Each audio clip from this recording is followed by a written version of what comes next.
Here, beginning from in Galilee after the baptism of John. How God anointed, see, Jesus was anointed by God as David was. How God anointed Jesus of Nazareth with the Holy Spirit and power. It said from that day on, David moved in the Holy Spirit and power. The Holy Spirit and power was with David. Jesus was baptized with the Holy Spirit and power. Jesus can baptize us with the Holy Spirit and power.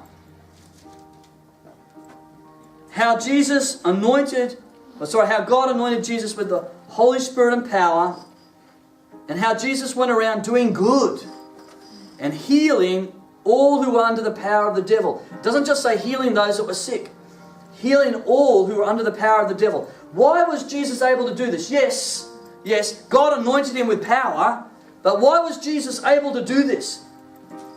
Because God was with him. This is the key. Before David gets anointed with the Holy Spirit and power, God was with David. You know why God was with David? Here's the key. Are you ready? David was with God. Amen. Before Jesus gets baptized with the Holy Spirit and power and does all the miracles, because God was with him, you know why? Because Jesus was with God. Jesus walked with God. Jesus talked with God. Jesus was hungry for the God the Father. Jesus said, I'm not going to do anything that God doesn't ask me to do. I'm not going to say, before he would speak, he'd watch his words. God, what do you want me to say? God, how do you want me to react? See, this is the heart of David. This is the heart of Jesus. I'm not just going to react out of my hurt. I'm not going to just react out of my anger or my hormones that are going all weird at the moment. I'm going to act out of the obedience to the voice of God. Because I'm walking with God. God, what do you want me to do today? Who do you want me to talk to today? What do you want me to do? What are you saying, God? I'm listening. Because God was with Jesus and Jesus was with God, then Jesus was anointed with the Holy Spirit and power, and Jesus went around doing good and healing all that was sick. Because David was with God, seeking after God. Now God is with him, and then God anoints him, and then David is able to do mighty, amazing things. Are you walking with God? Heavenly Father,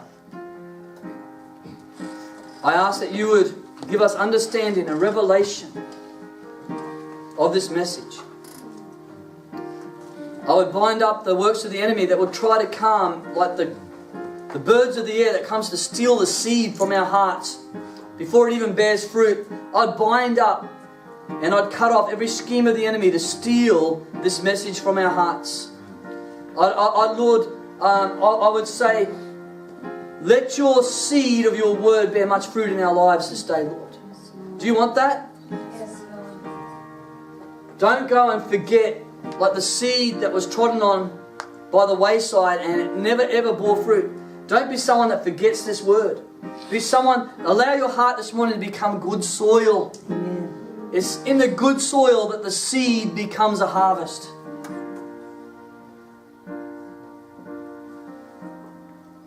Just invite you personally, just before the Lord, just to respond.